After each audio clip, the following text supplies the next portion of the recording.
Jobukakk. Mis asja? Jobukakk või? Oota, mida tol?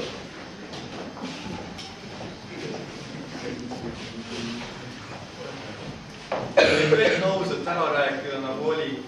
Pean ma alustama päevast, millal saime teada, et uus õpilane Mart Jobukakk oskab hästi varmu häält järgi teha. Ja me hakkasime mõtlema, kuidas seda ära kasutada. Ole nüüd ajalootunniks õppagi, nõude kappi kinni. Ei, see kapp on sellist koli täis. Parem upitame ta tuletõrjeredelile, las piniseb akna taga. Selge. Olgu sunnitud avalikult piniseda, kui ta liialt muretseb. Minu julgeoleku küsimuse võtama enda peale. Järgmisel päeval, kui direktor oli koolimajast lahkunud, otsustas Kiilike, et kas nüüd või mitte kunagi.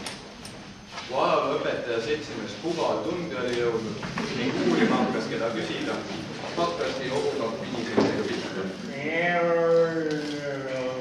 Meie muidugi aitasime kaasa massipsühhoosiga, mis tähendab seda, et Kiilikese õpetust järgides vaatas klass alguses tahvli kohal olevat õhuresti, siis tahvlilappi ja siis kolmandat kambikuplid seinapoolses reas. Pugal ei jõudnud ära imestada, miks tema varmu ei näinud. Kahjuks läks asi varsti ebakõlasse.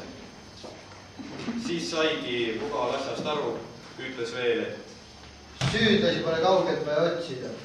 Ja saatis minu, Kiilikese ja Kauri klassist välja. Miks ta meid välja saatis?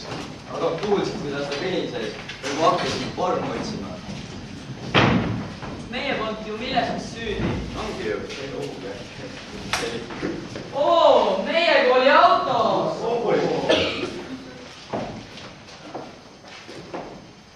Liiklusmääruse küll ei luba võtmeid lohakile jätta. Juht saab selle eest karistada. Oleks see suli nüüd siin, see läks meie autoga Pihkva poole. Viime varem võtmed kantseleisse ära. Kuule, enne võiks proovida, kas auto läheb käima. Nagu mina olen kuulnud, on viga enamasti jagajas. Nagu mina olen kuulnud, on tihti süüdi karburaator. Ei, iga peab siiski kuskil mujal olema. Üks abinõu on veel. Tuleb teha sundkäivitus. Ei noh, kui sootehnikul muidu mootorratas käima ei lähe, siis jookseb mööda teed, kuni mootor pörisema hakkab. Ei no, mootorrattaga võib see ju nii olla, aga autoga ei jõua keegi joosta. Ja kui me seda üldse edasi lükata jõuame. Ei olegi vaja lükata. Tee läheb alla väge ja auto seda või ise. 7 korda mööda, 1 kord lõika. Ma saan nüüd aru küll, et põhjalikult kaalumata ei või ühtegi üritust ette võtta. Aga tol hetkel ma ei möönud selle peale.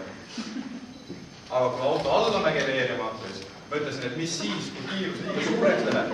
Vajutasin piduri pedaali põhja ja kui Kaur käsipiduri järgi haaras, tuli selle käepide ära, kuna ta oli seal karburaatori juures kaduma läinud mutri sellega asendanud.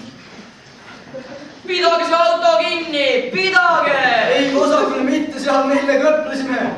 Selle aja peale tõmbasid juba mõlemad peenrad mööda. Ning kui edasi läinud 2 võimalust, kas karusmarja istandus või veevõtmise tiik selle taga, otsustasime esimese kasuks, kuna vee sügavus poolt teada ja inimene on meie ühiskonnas kõige kallim vahel.